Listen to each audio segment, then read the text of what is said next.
KTV Originals। আমার খুব ইচ্ছে ছিল সারা জীবন অনেক বছর ধরে যে বঙ্কিমবাবুর কোনো সাহিত্যে একটি চরিত্র আমি করবো। ছবিটা শুধুমাত্র দেবী চৌধুরানী যে সাহিত্য আমরা পড়েছি সেটা নয়, এখানে আমি একটা চরিত্র পেয়েছি যেটার জন্য আমাকে অ্যাট্রাক্ট করেছিল। যে তুমি কখনো পরিচালনায় ফেরো, কি ধরনের গল্প নিয়ে ফিরবে এরকম কোনো ভাবনা চিন্তা? লোহা গলিয়ে তরবারি তৈরি করতে হবে এবং সেই তরবারি নিয়ে আমাদের লড়াই করতে হবে দেশের মানুষকে বাঁচাতে। স্বপ্নের চরিত্র আছে? আচ্ছা, বেশি সিটি পাবে মেয়েরা। আমি এত দায়িত্ব নিয়ে বলছি, মেয়েরা মেয়েদের ফাইটের সিটি দেবে।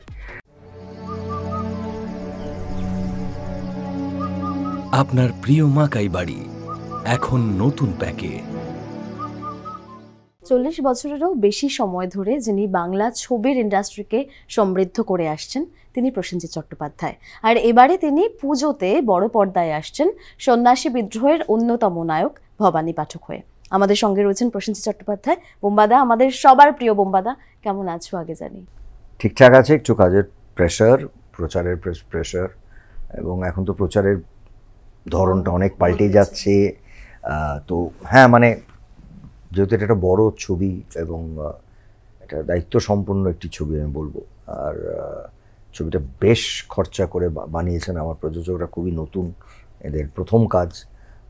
অনিরুদ্ধ, অপর্ণা বা সৌম্যজিৎ, আমরা যখন সাহস করে এই ছবিটা বানিয়েছেন সেটার জন্যই আমি তাদেরকে ধন্যবাদ জানাচ্ছি। এবং আমার নিজের মনে হয় যে ছবিটা যেভাবে আসছে খুব সঠিক সময়, কারণ দেবী পক্ষে দেবী চৌধুরানী এটা কানেক্ট করে।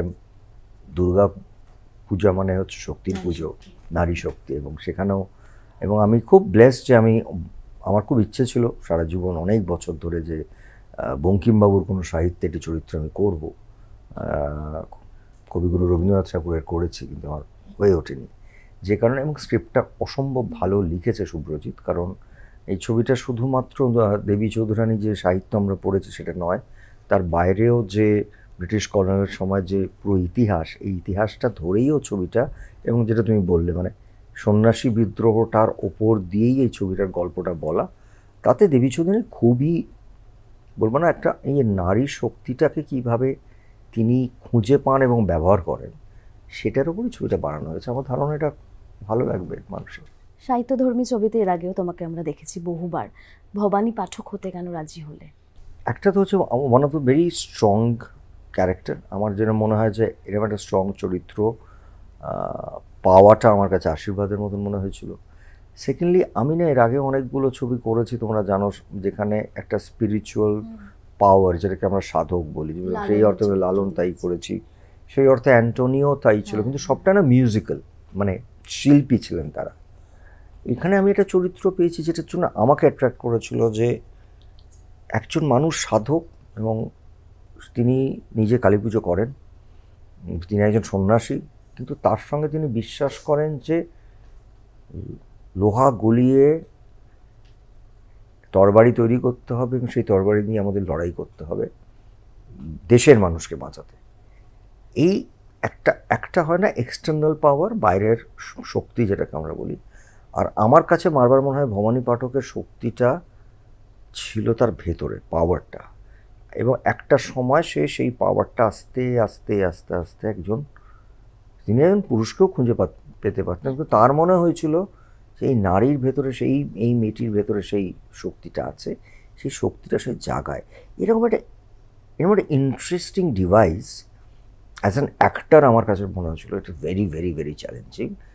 আগেন, ভবানী পাঠক আবার বায়োপিকই বলবো বা ইতিহাসই বলবো, কারণ তার মন্দিরও আছে এখনও, দেবী চৌধুরানীরও মন্দির আছে, তোমরা জানো। কদিন আগে আমাদের মাননীয় মুখ্যমন্ত্রী সেই মন্দিরটা, দেবী চৌধুরীর মন্দিরটাকে রিনোভেট করতে বলেছেন। কিন্তু সবথেকে বড়, 250 বছর আগে এই মানুষগুলো এটা করেছেন, এটা তো আজকের জেনারেশনের জানার প্রয়োজন। এবং তুমি ভালো করে দেখো, সারা ভারতবর্ষে কিন্তু আবার অন্যান্য ভাষাতেও সব জায়গাতে ইতিহাস ধর্মীয় ছবি আরম্ভ হয়ে গেছে করা, এবং সেটা ভালো দিক এবং মানুষজন জানতে চাইছেন, এটা জানাটা খুব প্রয়োজন আছে। বোম্বাদা, তথাকথিত বাণিজ্যিক ছবির রোম্যান্টিক হিরো থেকে এরকম ঐতিহাসিক চরিত্রে কাজ করা ঝুঁকি ছিল তো? দেখো, ঝুঁকি তো আমি প্রায় 15 বছর আগে নিয়ে নিয়েছি, যখন লালন করেছি বা যখন আমি জাতিস্বর করেছি। মানে আমি শেষ পাতা করেছি। আমাকে অনেকেই বলেছিল তারপর আর তোমাকে কেউ নায়ক নেবে না, কিন্তু আমাকে বাংলার দর্শক সবসময় আশ্বাসটা দিয়েছেন আমরা আছি।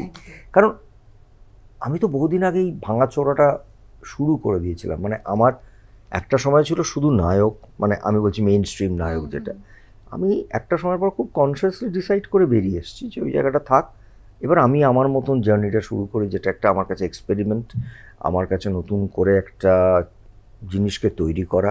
মানে অনেকে বলেন আমাকে, বিশেষ করে যারা আমাকে কম জানেন, যে আপনি যে মানুষটাকে আমরা দেখি পর্দায় গিয়ে আপনাকে দেখতে পাই না, কারণ মনে হয় আর একটা লোক। এখন এইটা না বলাটা খুব মানে এটার পেছনে যে কতটা সময় পরিশ্রম যায় এটা কেউ দেখে, মানে এইটা আমি এখন এটা করতে ভালোবাসছি, একটাই কথা বলবো। জায়গা ছেড়ে দেওয়ায় বিশ্বাস শিবমবাদা?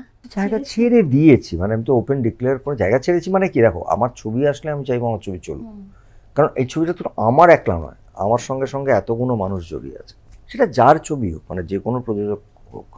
কিন্তু জায়গা ছেড়ে দেওয়া মানে আমি যে জায়গাটা 30 বছর ধরে কাজ করে গেছি, সেই জায়গাটা তুমি হাসি মুখে বলেছে বা তোমরা করো ওটা, এবং তারা করছে না খুব ভালো কাজ, কোনো অসুবিধা নেই। শিবমবাদা, আরেকটা প্রশ্ন এসে যায়, এরকম একটা ঐতিহাসিক চরিত্র, সমালোচনার একটা ভয় আছে? ভীষণভাবে আছে, তবে আমার ধারণা, আমরা এই ছবিটা অনেকবার খুঁটিয়ে দেখেছি, মানে শুধু অভিনেতা হিসেবে বলছি না, এখানে না খুব খুঁত মানুষ অ্যাজ সাচ হিস্টোরিক্যালি বলি, বা এই শুভ্রজিৎ না কখনোই অরিজিনাল ছবি বা গল্প এবং তার সঙ্গে যে হিস্ট্রি তার বাইরে যায়নি। ও খুবই খুঁতখুঁতে, মানে আমরা 80% বলবো, মানে 80% মানে বিশাল ব্যাপার, কারণ যতই হোক আমরা তো সেই সময়তে বসে ছবিটা বানাচ্ছি না, 80% চেষ্টা করা হয়েছে কাছাকাছি থাকা। কিন্তু তার মধ্যে একটা ব্যাপার আছে, তার মধ্যে কিন্তু একটা কমার্শিয়াল এলিমেন্টও আছে। কিন্তু কমার্শিয়াল এলিমেন্ট আমি বিশ্বাস করে এটা কিন্তু কখনো হয়নি এটা না চলার জন্য আমরা করি, এটা কিন্তু শুভ্রজিৎ মিত্র করবে, মানে ওকে আমি যতটুকু চিনেছি কাজ করতে করতে এবং ওর আগের কাজ দেখে, ও কিন্তু ওইটা করবে না, এটা করব আমরা চলার জন্য। হ্যাঁ, ছবিটা প্রচারটা যেহেতু পুজোয় রিলিজ, আমাদের একটু বেশি প্রচার করতে হচ্ছে মানুষের কাছে পৌঁছানোর জন্য, কিন্তু ছবিটা যেটা বানিয়েছে না সেটা কিন্তু একটা ওই, আমি এক কথায় বলবো, একটা ওর মতন করে একটা মানের ছবি বানিয়েছে। যখন প্রচারের কথা বললেই বুম্বাদা, আগেকার কথা একটু ফিরে যাই। তোমার ছবি যে সময় মানে 25 সপ্তাহ পর পর একাধিক হলে ব্লকবাস্টার, সেই সময় প্রচারের ধরন আর এখন প্রচারের পদ্ধতি তো অনেকটা পার্থক্য, তুমি যেটা শুরুতেও বললে। এই প্রচারের পদ্ধতিটা তোমার কেমন লাগছে? এই জায়গায় জায়গায় ঘুরে, কখনো রায়গঞ্জ, কখনো এখানে। দেখো, একদিকে ভালো লাগছে, কারণ দেখো এদের কাছে আমরা বহু বছর পর আবার যাচ্ছি, এরা আমাদের ছবি দেখবেন এবং ওদের কাছে ছবি দেখবেন মানে কি, এটাও তো ঠিক। এই প্রচারের জায়গাটা তৈরি হচ্ছে যখন আমাদের কিছু কিছু জায়গায় আবার সিনেমা হল তৈরি হচ্ছে, যেই জায়গাগুলো থেকে সিনেমা হলগুলো প্রায় গুটিয়ে নিয়েছিল সেখানে আমরা শুরু করছি। এবার এটা কিন্তু মানে তুমি যত জিনিসই বানাও, তোমার এক্সিবিশন তো সব থেকে ইম্পর্টেন্ট, মানে তোমার আউটলেটটা কি, এই আউটলেট থেকে না আমরা নিজেদেরকে গুটিয়ে নিয়েছিলাম গত 8-10 বছর ধরে। এটা শুধু আমাদের বাংলা না, এটা সাউথ বাদ দিলে সব জায়গায় একই ঘটনা। আবার আমরা সবাই মিলে চেষ্টা করছি ইন্ডাস্ট্রিগতভাবে যে তাদের কাছে পৌঁছাই, তাদের সামনে যাই, তাদেরকে আহ্বান জানাই ছবি দেখার জন্য। কারণ দেবী চৌধুরানী যদি নাও বলি, আস্তে আস্তে কিন্তু আবার ওই হয়তো তার চেহারাটা পাল্টাবে, মেন স্ট্রিম ছবি আবার ফিরবে, কারণ এন্টারটেনমেন্টটা এমনই একটা জিনিস, এটা আজীবন থাকবে। তার হয়তো চেহারাটা পাল্টে যাবে, সিনেমার সময়ের সঙ্গে সঙ্গে সিনেমা পাল্টায়, কিন্তু আমার মনে হয় মানুষজন আবার ওই আমাদের যে সময় এন্টারটেনমেন্ট মেইন স্ট্রিম ছবি যদি বলি, সেটা আবার কিন্তু মানুষজন দেখছেন। সেটা কিন্তু বম্বেতে তোমার দেখো ওই লাভ স্টোরি আবার সুপারহিট হলো, তো আবার ওই লাভ স্টোরি, প্রেমের ছবি, এগুলো আবার ফিরে আসবে। আমি তো রোম্যান্স করি, আমার একটা রোম্যান্স প্রাক্তন, একটা রোম্যান্স দৃষ্টিকোণ, একটা রোম্যান্স অযোগ্য, নিশ্চয়ই। কিন্তু আমার প্রেমটা একটু আলাদা হবে এখন। বুম্বাদা, যদি কখনো পরিচালনায় ফেরো, কি ধরনের গল্প নিয়ে ফিরবে, এরকম কোনো ভাবনা চিন্তা? বাংলার কোনো ইতিহাস নিয়ে ফিরবো, এটা নিয়ে কোনো সন্দেহ নেই। হ্যাঁ, স্বপ্নের চরিত্র আছে? আচ্ছা, বলবো না, কখনো জানিনি আমরা। না, যে বলবো, সময় আসলেই বলবো, কাজ করছি আমি এটা। আবারও অ্যাকশন হিরো হিসেবে আবারও পর্দায় আসছো তুমি, সবাই দেখো দেবী চৌধুরানীতে আমি আবার বলছি, এটা দলগতভাবে অ্যাকশন, এটা একজন নায়ক বা একজন নায়িকা মারামারি করছেন না, এটা গল্পটাই নয় সেরকম, প্লাস আমাদের পরিচালক ওইভাবে চাননি। হ্যাঁ, কিন্তু যে মারামারিটা আমি করেছি, আমি আমার থেকে বেশি বলবো শ্রাবন্তী বা আমাদের নিশি বা মেয়েগুলো যেভাবে এখানে এই ছবিতে অ্যাকশন করেছে, এবং সত্যি ওরা শিখে করেছে, মানে মানুষ পাগল হয়ে যাবে এরা যেভাবে অ্যাকশন করেছে, ডেডলি অ্যাকশন করেছে আমি বলছি। এবং আমাদের এখানে তো কি বলবো, অ্যাকশনেতে সেই ইয়েটা নিতে পারি না, মানে আমাদের যেহেতু বাজেট কম থাকে সেই সাপোর্টটা দিতে পারি না। অনেক রিস্কি শটে মেয়েগুলো দিয়েছে, মানে ভাবা যায় না। তো সব মিলিয়ে মারামারি খুব ভালো আছে, এবং অ্যাকশনে লোকের ভালো লাগবে। আর বেশি সিটি পাবে মেয়েরা, আমি এত দায়িত্ব নিয়ে বলছি, মেয়েরা মেয়েদের ফাইটে সিটি দেবে।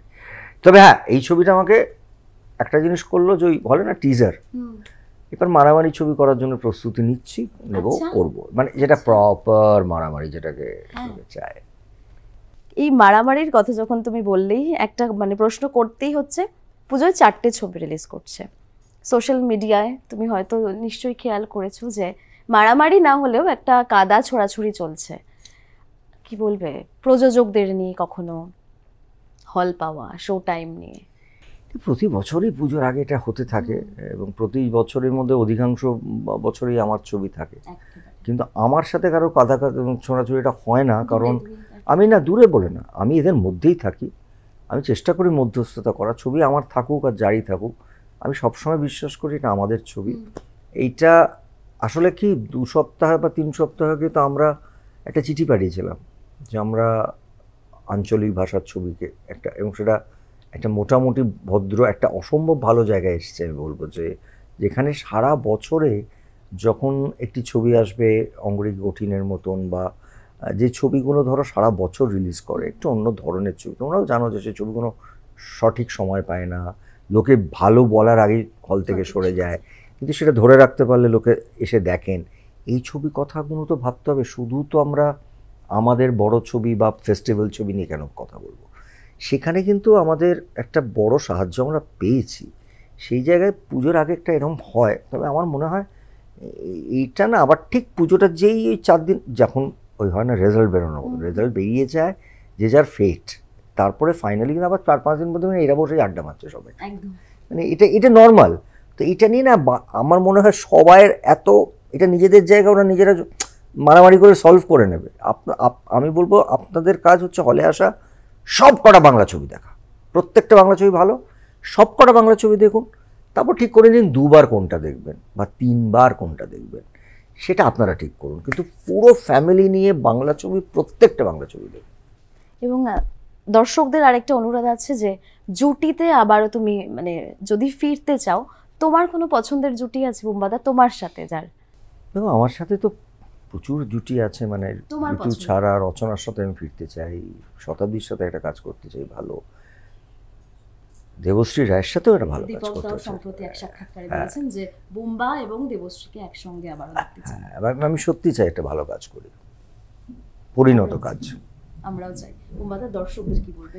বলবো যে অবশ্যই আমরা ভবানী পাঠক না, দেবী চৌধুরানী নিয়ে আসছি, যেখানে এই ছবিটা একটি একদম সাহিত্য ধরে একটা পরিষ্কার বাংলা ছবি করার চেষ্টা করেছে শুভ্রজিৎ, এবং আমি আশা রাখি প্রতিটি বাঙালি যারা যে কোনো বয়সের 8 থেকে 80 তাদের ভালো লাগবে এই ছবিটি, এটা আমার দৃঢ় বিশ্বাস। কারণ আমরা সাহিত্য পড়তে বা যে কোনো গল্পের বই পড়তে আমরা ভালোবাসি, আর এইটা তো বঙ্কিমবাবু রচিত, ওনার সৃষ্টি বলবো দেবী চৌধুরানী। আপনারা হলে আসবেন, দেখবেন, এবং পুজোটা খুব ভালো করে কাটাবেন, খুব আনন্দে কাটাবেন।